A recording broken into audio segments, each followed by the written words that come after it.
بسم اللہ الرحمن الرحیم۔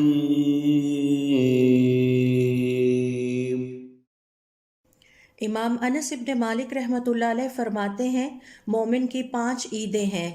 ہر وہ دن جس میں صاحب ایمان اپنے رب کی کوئی نافرمانی نہ کرے وہ اس کے لیے عید کا دن ہے، اور پھر جس دن صاحب ایمان اپنے ایمان کو سلامتی کے ساتھ لے کر اس دنیا سے اگلی دنیا انتقال کر جائے گا وہ بھی اس کے لیے عید کا دن ہوگا۔ وہ دن بھی مومن کے لیے عید کا دن ہوگا جب وہ سلامتی کے ساتھ پل صراط پار کر جائے گا۔ پھر جب وہ جنت میں پہلا قدم رکھے گا وہ روز بھی اس کے لیے عید کا دن ہوگا، اور جس روز وہ اپنی آنکھوں سے اپنے رب کا جنت میں دیدار کرے گا وہی دن اس کے لیے حقیقی عید کا دن ہوگا۔